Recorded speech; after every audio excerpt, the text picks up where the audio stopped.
Oh, looks like it's going to be cold again tomorrow.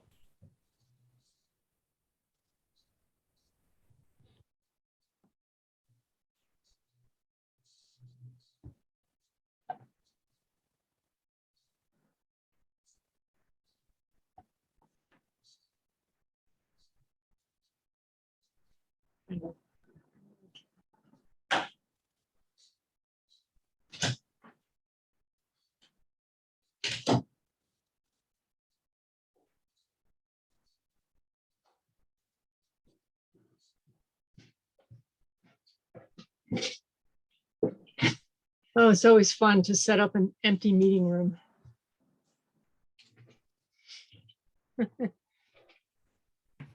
You're still at work in the office.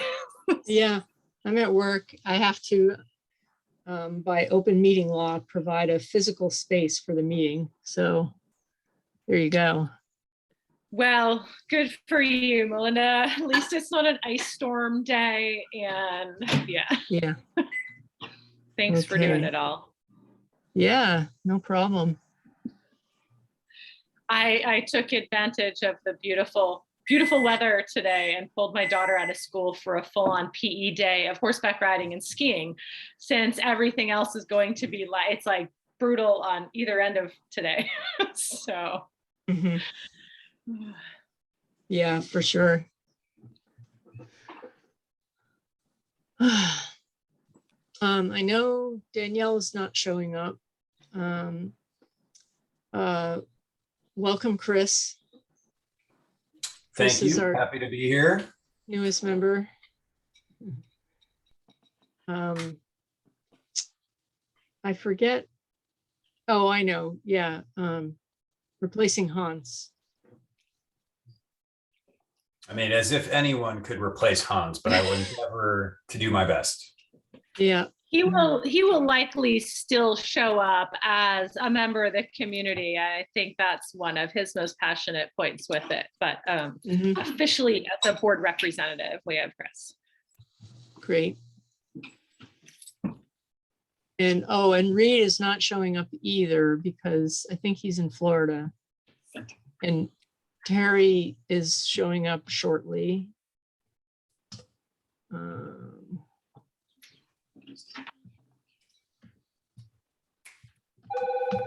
Uh-oh. Sounds like she might be having trouble. Hi, Terry. How are you?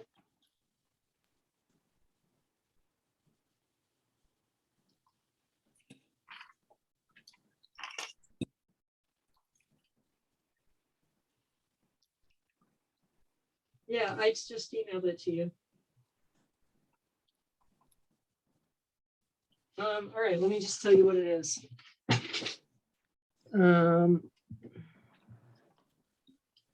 Okay,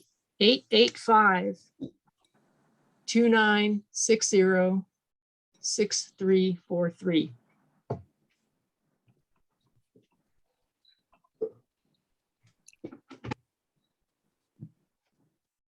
Okay, all right, bye.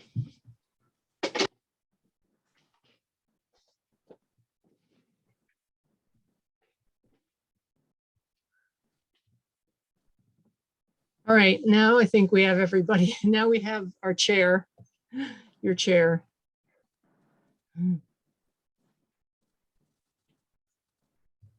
And I can share my screen. Okay, so now can you hear me? Yep. Oh, great. Okay. So who do we have here? So we have Pat, Chris Yeager, Jeff Fairs, and Kim Stinson, myself, and you. Okay, great. Sorry about that. I'm on my computer crashed and I'm on an iPad and it says Sally Fellows. So okay, so we've got a quorum, right? So we're good there. Do we have, so it should be Pat, Yes. Danielle, and myself. Okay. And Reed is absent. He's in Florida. So, and let's see. So it is 5:36, January 13th, 2022, and calling meeting to order for the Catamount Community Forest. And is there any public comment? Oh, and I guess we should we welcome Chris Yeager? Should we do that now? Or should we do that Welcome. later? Yeah, is he here? Oh, I'm here. We did a little bit of greetings before you were on the call, so I had a chance to say hi to folks. So happy to be here. Perfect. Okay, good, great, thank you. So anyway, any public comment? And if there is none, we'll move to the approval of the minutes. Okay. All right, I think. And that'll be December Okay. 9th, 2021. Yeah, can you see, am I now showing the screen with the town website on it? Yes. Okay, great. So there you go. Great. Okay, and we'll take a minute to read these over. And the only thing I did see, I don't know if it makes a difference, Melinda, but in number 4, it's his brother-in-law. It's Reed's brother-in-law. Oh, brother-in-law, not his brother. In-law. Okay, Yeah, yeah. that's the only thing.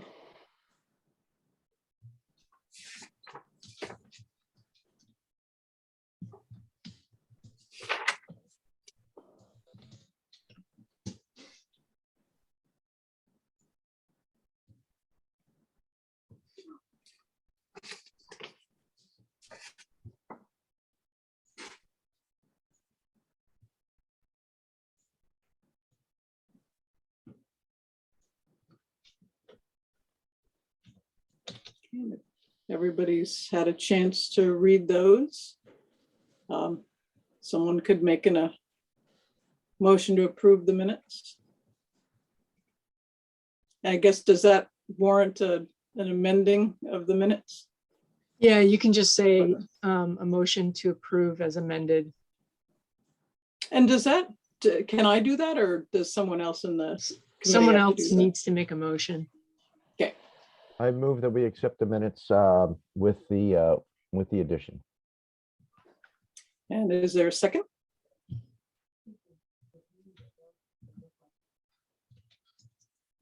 I guess that would have to be Danielle. Is she there? Well, Or can I second it? I believe you Yeah. can second. I'll second it. I meant to second it. I guess mine was muted. Sorry. Oh, okay. Oh, there you go. Okay. Okay, Great. so minutes are, You have to vote on it now. no, okay, right. So all those in favor, say aye. All right, And all those opposed? And is there anybody abstaining? I think we were all here. Okay, so the minutes have been approved as amended for December 9th, 2021. Okay. So now I guess we can move on to the agenda, and I guess we're going to hold off on the archaeological assessment. And Melinda, do you want to?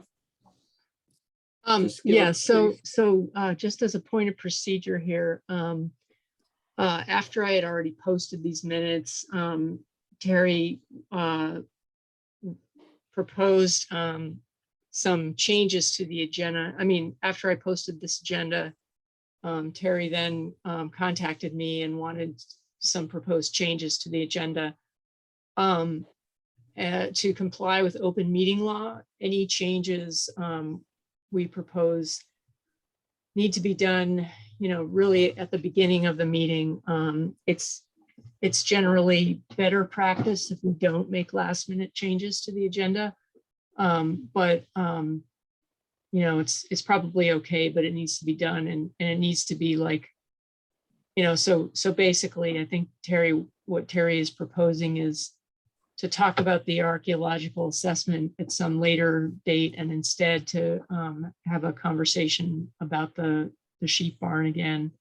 So, folks are okay with that, we can switch that up, or, Okay, anyway. or we can talk about it. It's just, there are some things that you said you were going to contact the folks that wrote it up. to make some Yeah, corrections? I think the main change, proposed change to the agenda is that Terry, you wanted to talk about the sheep barn. So I guess that's what I'm asking. That's, what you should ask folks is if it's okay Oh, to okay. add that. Okay, I see what you're saying. So, okay, so are folks okay with putting off the archaeological assessment discussion and replacing that with the sheep barn? Yeah, no objections. Yeah, no objection. Okay, so I guess just, so we'll go ahead and do that. So we should do that now and try to keep on track with the timing for the talking points. Sure. Is that right? Okay. Okay, so last time that we met, in the minutes, we talked about, the sheep barn and where we were going to go with the sheep barn. And, we asked Catamount Community Outdoor Center what their future plans might be for the use of the barn, because that would kind of direct how the committee would move forward on the renovations or the use of that barn. And I wanted to go take a look at the barn before this next meeting. So I asked Kim if I could meet with Grady and to look at the barn just to see what kind of shape it was in, instead of just looking at the report. And so we met over there and I got a little tour of the barn and got to see the condition it was in and things like that. And we got talking about, what their thoughts and future needs were for the barn. And so, I don't want to, I guess maybe Kim can jump in here a little bit. I said, so do you want to use this barn for storage and for your operation? And she had met with the board, is that correct? And at Catamount Outdoor Family Center. And you kind of came to the conclusion that you weren't really thinking that you wanted to put money into the barn to use it as offices or storage. So I'll let you chime in on that so I don't put words in your mouth. Sure. Thanks, Terry. Yeah, we've had, over my tenure with the organization, we've had some conversations about the barn and what that looks like. And currently right now, for those of you not familiar with it, we do use it for keeping our snow machines in, our ATV, our mower, and just miscellaneous trail equipment, trail signs and wooden features and things like that. It's not the most user-friendly layout, I guess is the way to put it. It's, we've got short ceilings, strange rooms. If we were to pick something that worked best for our needs, like a 20 by 20 foot square structure, just to house our equipment in is really what's needed. And, the barn itself works for what it is, but, investment wise, it doesn't make sense for us to invest in, restoring it since the space isn't usable. It's certainly not something that we would look at for office space because of like the huge investment that would be, which I think we've covered in other meetings as well. So the space as is, it works for what it is. If Catamount had its wish list, we would have a space that was more conducive to that, whether it was, a large type lean-to situation that kept our equipment covered or not. The barn is definitely a hazard, and anyone taller than me, it needs a helmet or needs to be really spatially aware of how they move about in that area. Right. So that was, and I said to Kim and Grady, I said, oh, well, that's good to know, because that will get the committee to look at the barn in a different view, because I just assumed, that the Catamount Outdoor Family Center would use that space. But, in light of that, we can kind of move forward. Kim and Catamount Outdoor Family Center will, move on and work with the town or whatever. But I guess just going back to the barn, I did look at it, and we talked about, what the first things that needed to be done to that barn. And definitely the cable. And Melinda's been in touch with Lathrop to actually cable it. It's not cabled yet, but that'll definitely hold it in place, so, and hopefully before we get any, big snowstorms and there gets a heavy load of snow on the roof. And then last meeting, Pat had pointed out that the report had said that there were holes in the roof and that there was, water coming in. So that was, I went up and looked at we went upstairs into the second floor and you could visibly see where there were holes in the roof where weather and water could possibly be coming in.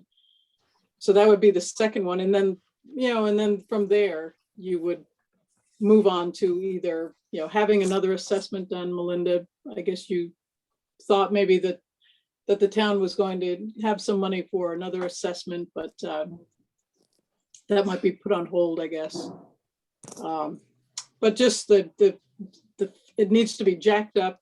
It needs to be sills replaced and things like that, just like the report said. And then down, the last thing would be a new roof. But I guess it just opens up the conversation. So now we're looking at, okay, Catamount Outdoor Family Center is looking to maybe not put money into that barn, but put money into another structure, like a pole barn or something like that on the property. So, just, we don't need to talk, I don't think we need to talk about it in depth, but just, where to go, from here. So do folks have thoughts about that? Carrie, can I jump in after one of the conversations that we had in the barn?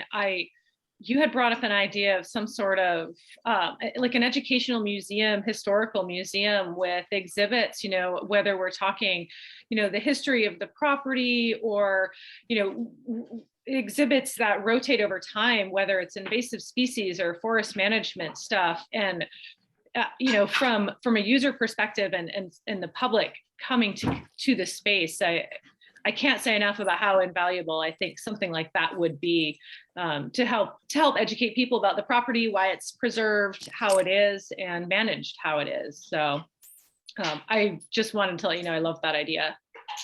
Yeah, that was one thing that came to mind was, a museum or an educational barn, just a meeting place for like when, Ethan gives his talks and things like that, to have information, right? Just like Kim said. So, but it just kind of opens it up to, okay, so, looking at it different, we do have to do something with it. And, so now the focus kind of shifts a little bit, but do other members or other folks have ideas or suggestions? Well, if I understand correctly, the town basically owns the barn. Yes. So I think what we need to do is have a discussion with the town. Basically coming up with a plan with them about, I'm not sure if it'd be town staff or the select board, probably some combination of the two, about what uses, or I don't know how to correctly put it, how to manage the barn going forward. Right. Because if we're going to manage it as something along the space where the public goes, my guess is in its current condition, that is not possible. It is not safe for the public. So it's going to cost money. And it's money that is, it sounds to me, Kim, I'm not being negative here, but it's not going to come from Catamount Family Outdoor Center. It's going to have to come from the town side of things. So that's really a discussion we need to have with the town. It reminds me of discussions the town has had over the years with things like the Brennan Barn. These historic structures are tough because you have limited options what you can do with them because of their historic character and the need to preserve that. And the limited uses they have versus the cost to maintain them. So I think the next step is to figure out sort of our thoughts about what are the possible uses for the barn, and then have a discussion with the town and seeing what direction we kind of jointly agree is the best way to go forward. Does that make sense? Yep. Definitely. And I guess my thought is also is this wouldn't be happening in a year or 2 or 3. It's sort of like a 5-year, idea, Yeah, process where, and I was thought that I talked to Ethan about in 2023, he will be doing a logging operation on the property. And we talked about harvesting some of that timber or some of the lumber that would be coming, or logs would be coming out of there. We could use for repairing the barn, the sills and the siding and things in the roof. Yeah. So he thought that was definitely, plausible idea. And so this wouldn't be, that would be like 3 years down the road. And, Catamount Outdoor Family Center would need time, to work out all the details about, if and where and when and things like that to build like a pole barn. And so that's a whole nother discussion. But yeah, this is like a 5-year, 4 to 5 year program. So yeah. But I just wanted to get kind of ideas, because I was just assuming, in my head that it was just going to be storage for the outdoor center. But this kind of opens up a new, new opportunities, new thoughts of how to use that. Yeah, and just as a caveat, I think we would need to have a conversation with the Vermont Land Trust to see to what extent we can put other buildings on the property.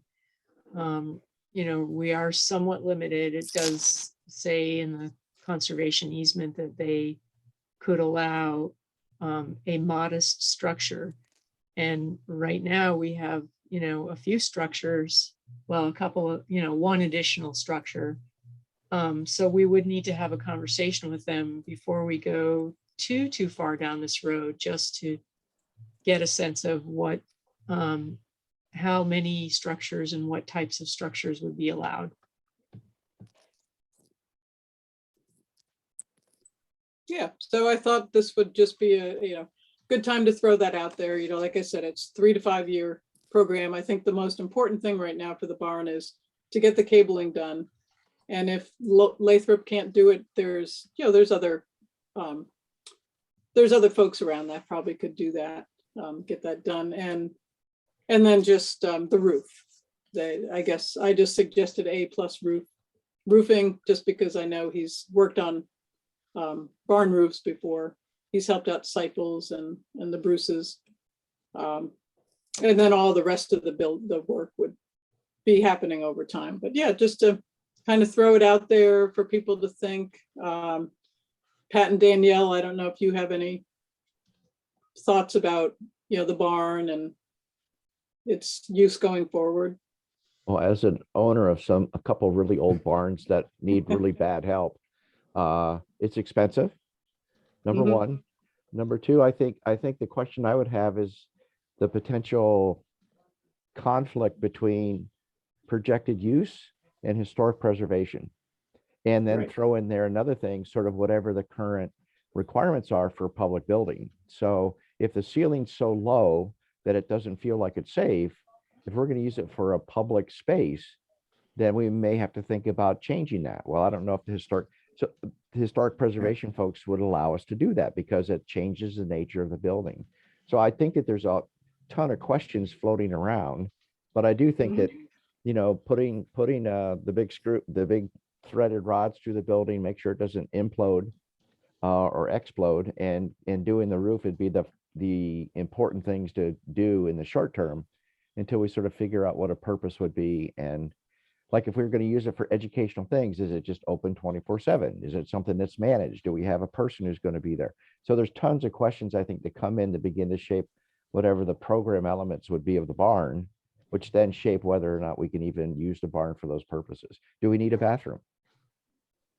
If we plan to use the second floor for public building, you have accessibility issues. I don't think so. It was quite interesting I asked Kim if I could go up there, and it could, and so they walked around, say, sure, we walked into the other room and here was this ladder like this, almost Yeah. vertical with like 4 or 5 rungs. Oh, Right, but Yeah, I've got a you few of raised, those. I yeah, was in you my- raised, but you raised an interesting question because it's a very big space up there, and right. potentially could be nice, but yeah, inaccessible in its current state. Right. And what would it take to make it Right. accessible? I mean, it would be a lot of Put in money. a set of stairs, yeah, on a regular set of stairs, but. Beyond stairs, do you need elevator access? Mhm.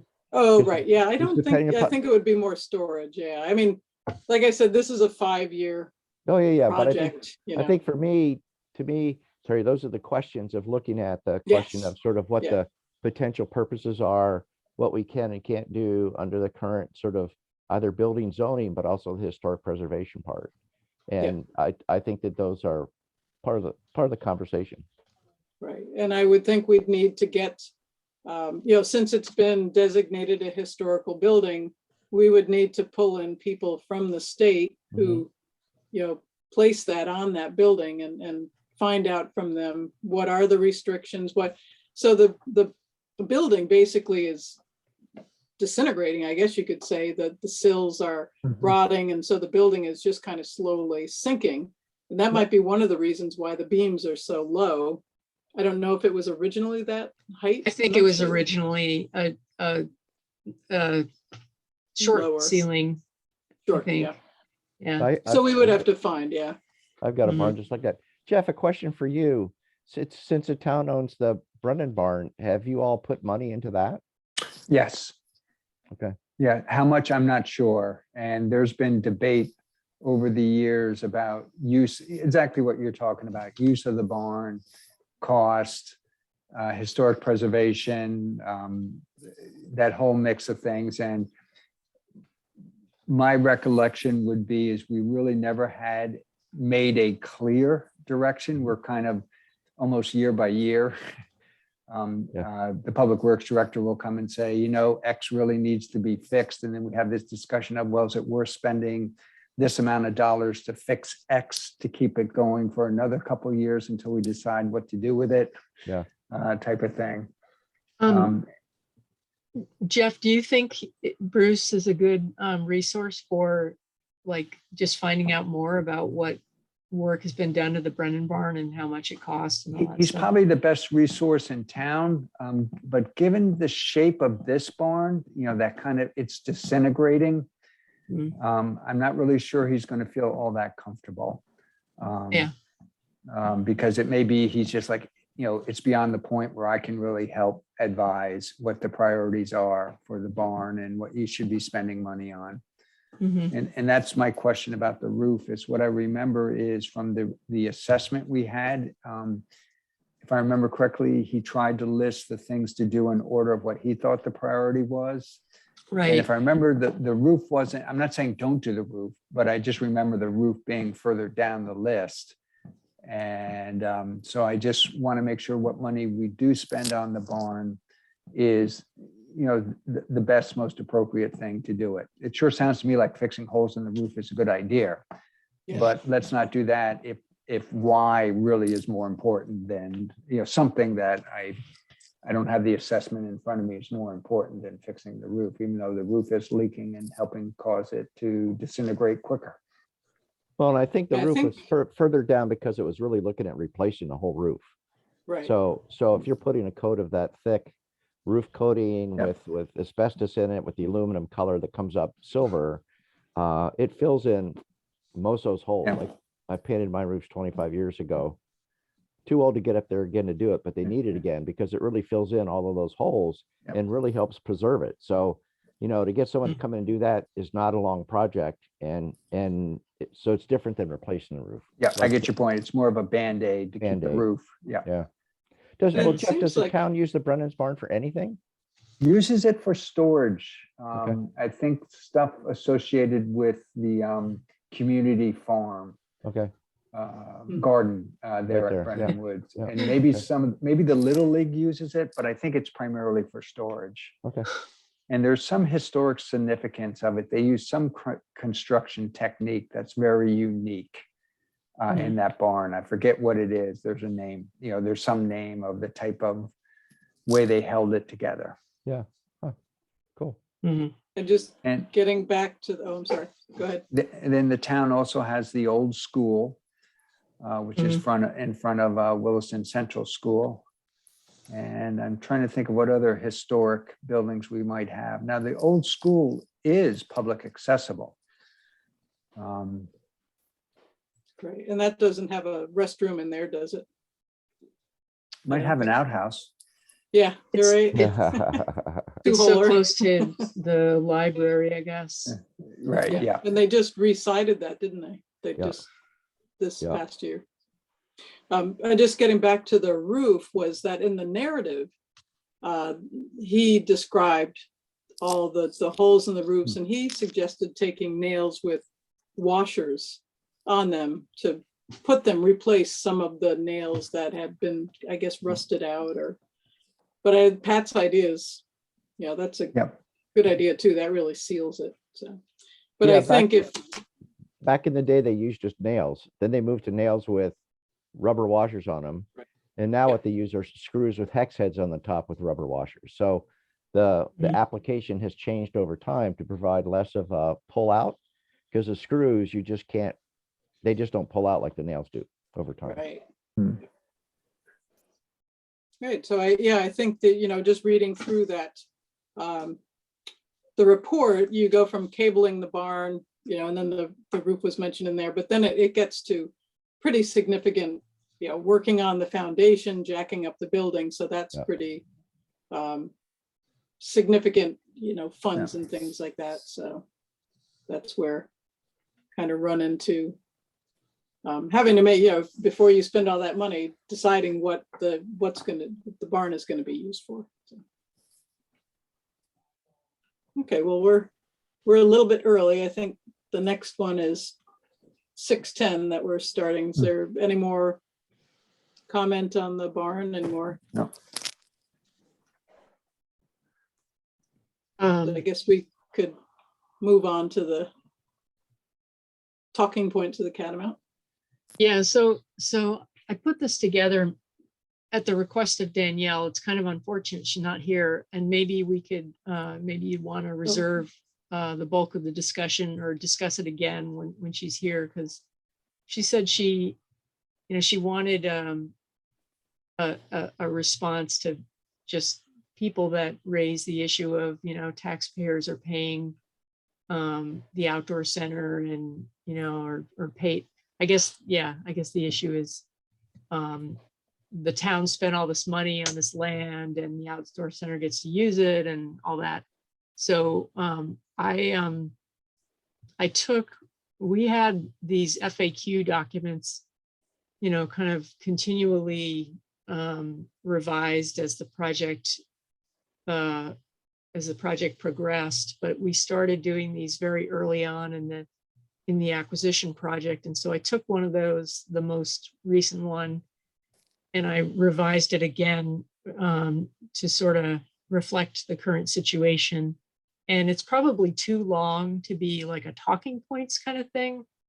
And so, but I thought I would start here, and then, maybe if you have suggestions as to, or maybe it could just be a document that each of you can edit if you want, or I don't know, but there's this, and then there's maybe a shorter document that it's more like a quick talking points type of document. And so anyway, I thought it was great. I thought it's got a lot of the points where she was talking about where people sometimes question about, well, that's, that was our money spent and that's our taxes and things, but this really kind of lays it out, to how it was acquired and different aspects that, it good things that it brings to the town. The only one thing that I was reading through, it has, how does this acquisition affect my property taxes? And you were talking about that it's $2,500 was the yearly tax. And I thought that might just be a good place to maybe pop in some information about current use. Because some people might say, well, Yeah. that many acres and why was it so cheap? So that Yeah. might be just the, just Right. that it was under current use, or I think Um, there's another, Yeah, so because the property was enrolled in current use. And and maybe you can footnote it or something, but yeah, I think it just will explain why it's so low. yeah, But other than that, I thought it was great. It does have a lot of information in there, but you know, these are questions people do have. mhm, Yeah, and Melinda, Yeah. I thought it was great too, and it would be nice to be able to link a document like this from our website, you know, in our FAQ section, or, you know, in a blog post or anything like that. One question that I had in the economic development section, towards the end, it talked about, you know, before the Catamount Community Forest became a community forest, and it had dollars amount that when this was done, it was one thing, but that's completely different now. So I don't know that do we want to have the dollar figures that were representative before it was the Catamount Community Forest? You know, as far as like the total sales, I mean, is that total sales within the community? it's what Catamount generates, both from the community use and those who come to Catamount from outside of Williston, is my Yeah, understanding of it. that's definitely outdated total. So I'm Kim, happy to connect on that. what are you, what about this? Like, is it the number of visitors that's outdated? The average visitor spends $70. I wouldn't say that at all. Each year, $875,000 in total sales. I would say we're closer to a third of that. So this isn't just at Catamount. This is throughout the That's my community. question. Okay. Yeah, no, Yeah, it's not just it's what it Yeah. generates in the community. Filling So up like- with gas, buying Like, lunch. right, exactly, right, Yes. right. And Going to I don't Best know Buy. if that should be clarified, because it didn't, and then that's what my question was, is this community like visitor sales, you know, throughout the community or just through the Catamount Outdoor Family Center? So, Yeah, I mean, there is a footnote there. So if people want a deeper dive, they could go to the economic study. But I Mhm. mean, generally, it's the way these are done is that they look at how many visitors there are, and then they figure, well, these visitors, they spend money to buy a ticket at Catamount. They also spend money to buy food at the local gas station, to buy gas, to buy this and that. Some of them will spend money for lodging. Like there's Yeah. this whole sort of formula to figure that, to kind of determine that. And then that will result in a certain, 518,000 in direct spending each year. And that means on the actual goods bought, but buying those goods also results in, other people, the people whose jobs it is to provide those goods, Right now. they also, spend money and, get, so that, and that's what the 14 jobs in Chittenden County, it doesn't just include the 5 full-time positions created by the Outdoor Center. It includes all of the positions that deliver services in the town. Yeah, no, totally. I think that makes a lot of sense. And my only suggestion there would be that, the 518,000 indirect spending each year, or 875 in total sales within the greater community. That might clarify it. And then our 5 full-time positions should probably go down to 3 instead of 5, just to keep it current.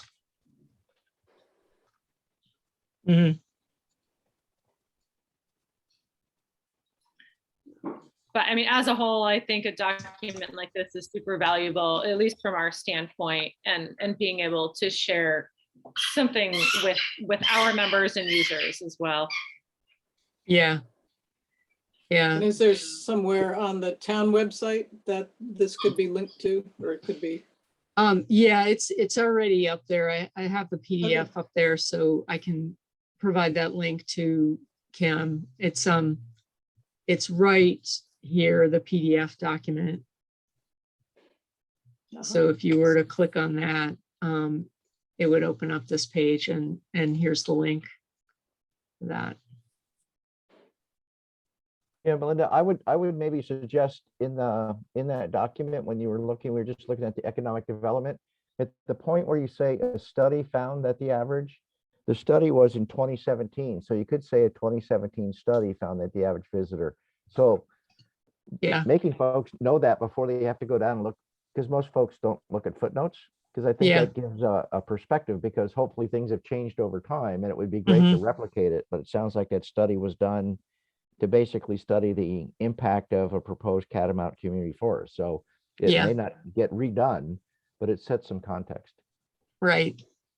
And the other part that I found interesting is that, and I think that Danielle is coming at this because folks have complained, why do I have to pay to go cross-country skiing at the Catamount Outdoor Center, because my taxes paid for it. Well, according to this, taxes only paid for 21% of it.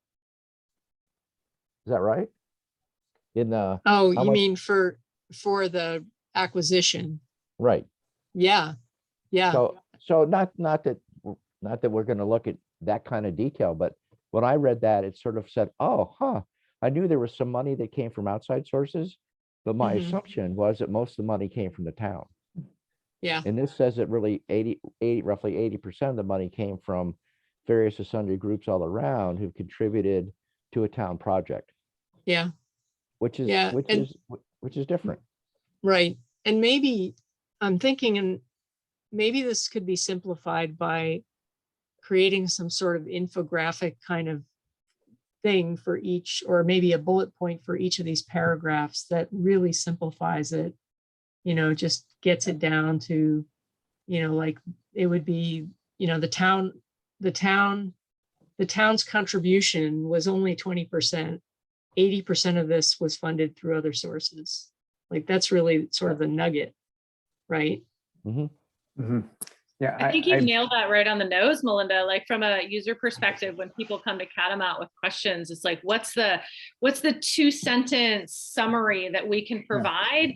Most, like, this is an amazing document, and there's going to be a handful of people that are going to dig into this and love it. And I would love to have it as that resource, but that 2-sentence, like, here's what it is, and here's where you can learn more, would be so valuable for people. And what exactly that looks like, I don't know, but some sort of quick summary. I'm in total agreement. And the other piece of it, if there was a really nice condensed, boiled down version of this, particularly if it had some graphics with it, if we could put that up with the, I'm trying to think of the name, the information that's on the side of the storage structure now. Yeah. So it was also there. So if somebody come and said, hey, I'm a Wilson resident, why are you charging me to cross-country ski here or mountain bike here? You can say, well, there's a little information over there you might want to check out about that. Right. And we can QR code it right back to the town's website of the bigger document too. Exactly. And for more information, go here. And then the other piece of it I think is important is this is one of many purchases of being able to protect land in Vermont that we use the Environmental Reserve Fund for. So it's not just Catamount, it's a whole slew of land in Wilson that has been preserved. And this is a piece of that, of the town's ongoing efforts to try to do that.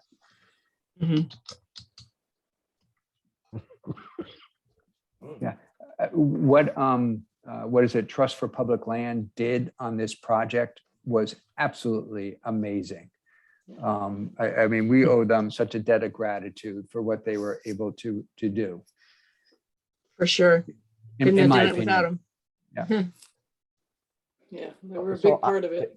if this was on a website, you could even have a hot link at the point where it says environmental reserve fund that you could hit and maybe go to another page. It gives you a 10 or 15-year window of what the annual contribution has been to projects out of that fund. So there's some context to that too, Yeah, Mm, right? So, Yeah. so if the town of Williston spent $400,000 for this purchase, what have been the other purchases and how much have we as, Yeah. taxpayers put into that? It's just some more information. yep. yeah, Great. So yeah, so we can, we can continue this again when Danielle's here, if you want to review it. I'm sure she's read it, so she might have some more comments, but no, I think that's great. I think it's a great idea to put that up like on the kiosk. I guess that's where Yeah. the storage And- bar, the barn is now, the kiosk. Yeah, so the kiosk, maybe, that's the word I was looking for. yeah, Yeah. so maybe I can work on trying to condense this into little bite-sized messages and, like a single sheet of like infographic-y kind of messages, bullets between now and the next, in the Yeah. next meeting, we'll see. Uh, You could do Or just link maybe- of QR codes. for information. this would also be a good project, not this semester, but it could be a good student project for a Yeah. student to do that, like You mean for a UVM student? class. Yeah. Yeah, I've got them working on another project this semester, but maybe for summer or something. In the Anyway, meantime, Melinda, is it okay to use this link and send people for more information? yeah, let me revise this and resave it as a PDF, and then I'll send a link around to you all. Perfect. I'll wait Yeah. to hear from you on that. Thank you. Sure. Mhm. Great. All right, sounds good. All right. All right, well, we're keeping right on track here, so we can move on to the Catamount Outdoor Family Center updates. Yeah, updates. I don't have a ton. One that just came to mind as I was reading Front Porch Forum today, there was a post about buckthorn removal. Someone locally that is able to contract to do that is Todd Fisher. And we've had him do work, and work with us. So just so you know, he is familiar with the property, and I don't know where we're at, just throwing it out there that he's been there. But the big news for us is we have a new trails and facilities manager. So Grady is moving on from Catamount, although not moving on from a landowner perspective. Like he still is one of our landowners that grants access through their property for trails, but he's transitioning away to Stowe full time. But we've hired a new trails and facilities manager, Andy Coddington, who just started within the last week and a half. And he will mesh into all of this so well. I can't wait for you guys to all meet him. He comes from a professional horticulture background and gardening background. And one of the projects that we're already talking about for the spring. So for those of you who haven't been to Catamount, the buck and rail fence is up and in place. It looks great. It's functioning exactly how everyone wanted it to. The gate to allow people down to Woods Trace for the forestry projects or emergency access is built into the fence. It's fantastic. And Andy and I have talked about creating a pollinator garden underneath that fence. So it'll do a couple things. It will reduce the fact that of mowing / trimming under it, but it'll also produce a really nice pollinator garden to attract pollinators and birds there throughout the rest of the year. So excited about that. Let's see. Melinda had provided got some signs to Grady, I guess, for the accessible parking spots. Those are in place along the rental barn.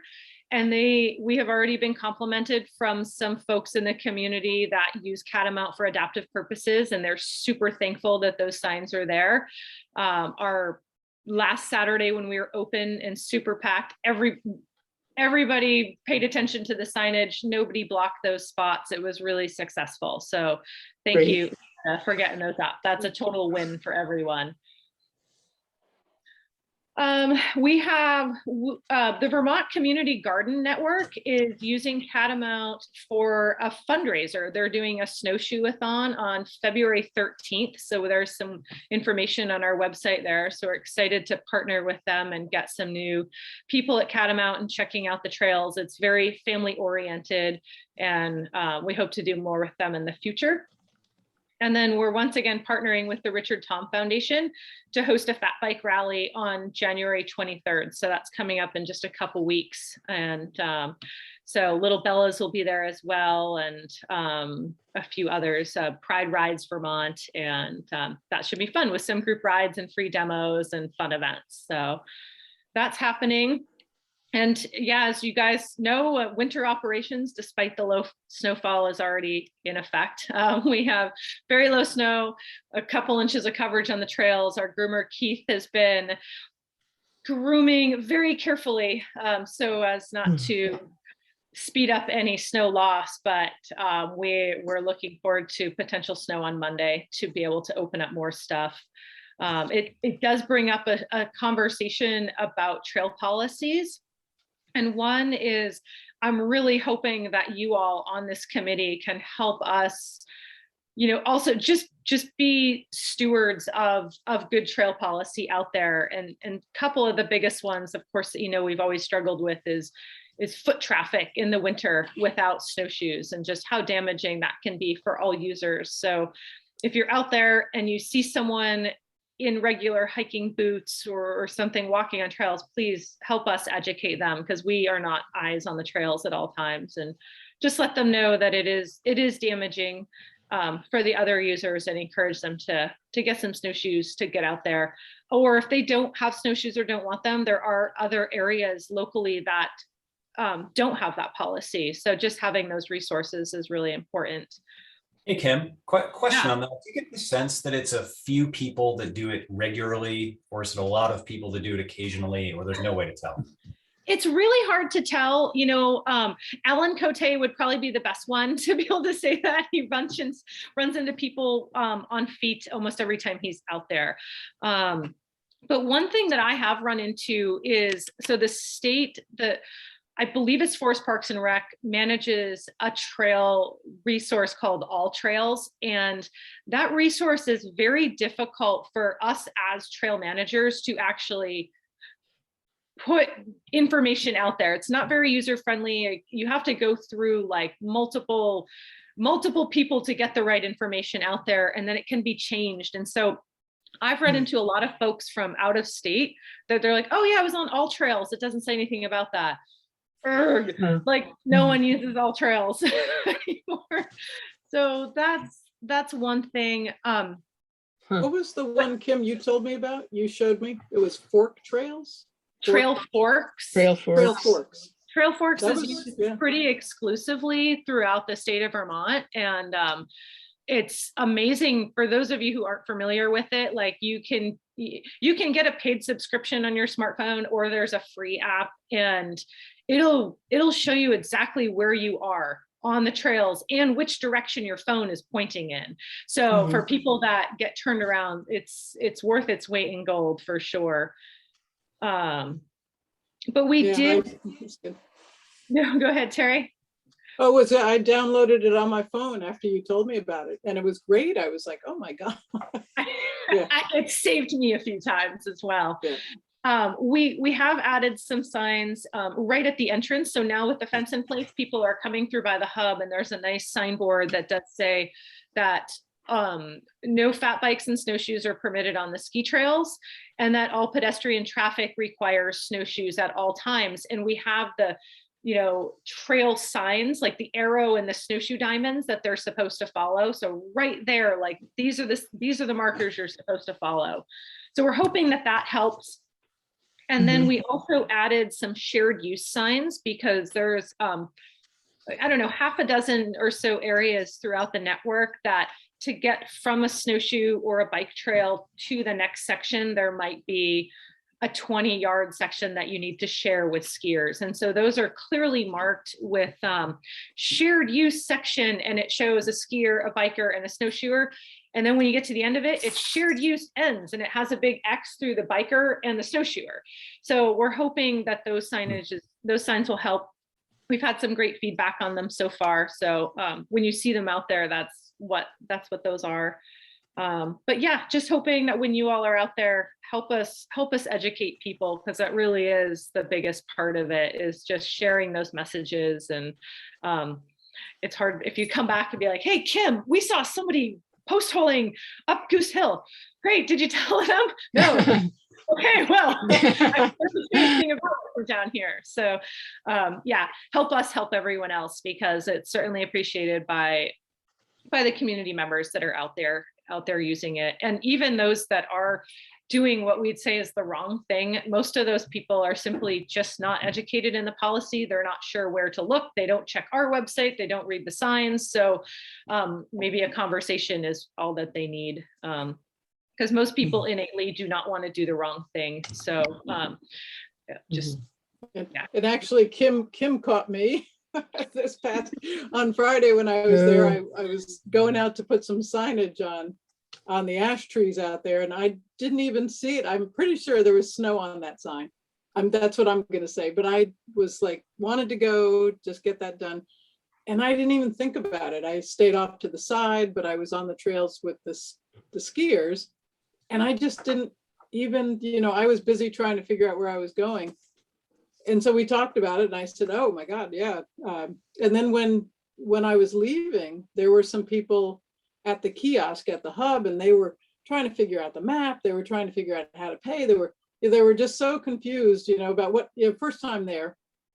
And so they didn't know. So I just told them, I said, oh, I just learned about this, here's the signs, the snowshoes and the black arrows and all that. And the bikes. And so I explained to them, and they were like, oh, thank you.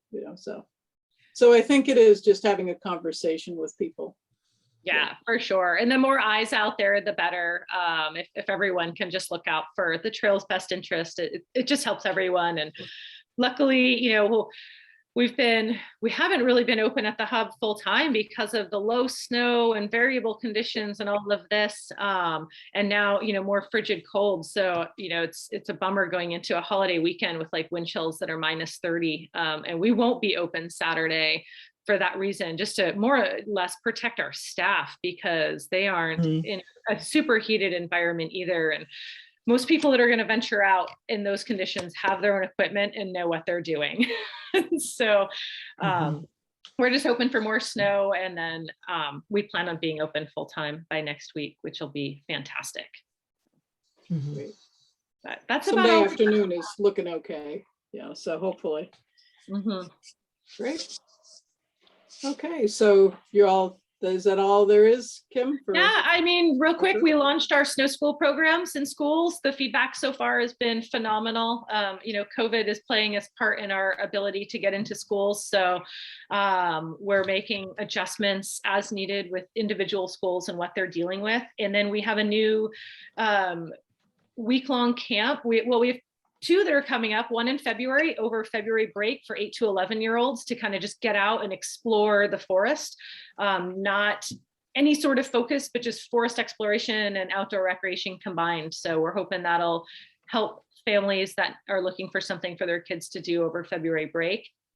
And then in the summer, we are launching a new summer camp geared to that same sort of group. And so moving beyond just just bikers and trail runners, just a more outdoor oriented focus camp, just an all around exploration camp. So there'll be 4 weeks of that offered this summer as well. So for a multitude of age ranges. So we're excited just to be broadening our scope of reach and getting more people involved with activities on the forest.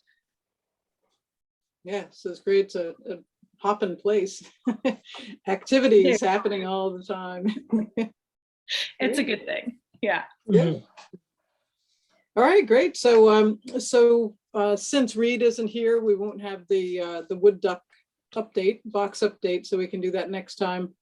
I just quickly mentioned I was heading out to those ash trees out near the night loop. And I put up a large poster about the EAB, emerald ash borer and ash trees, and put some purple tape around a few of the trees so people can, identify which ones they are. And then Ethan, I sent folks that link to the signage that Ethan has made up, which is about the upcoming logging operation in 2023. So he thought, just great to kind of, let people know what's coming, what's and why it's happening and things like that. Yeah, so is there anything else anyone has to comment on, or? So I think that's all we have, and it's 6:31. So if there's no other topics, we can adjourn this meeting. When's our next meeting? February Oh, yeah, 10th. yeah, that's right. February, thank you. So, February okay, our 10th. next meeting, February 10th, and at 5:30. Yep. And everybody's feeling, I know an hour, Melinda and I talked about it, we set it up for an hour. It seems to be working once a month. Everybody's still good with that? Yep, I'm good. Good, okay. All right, thank you for reminding me about the next meeting, and all right, so now I can adjourn the meeting, right?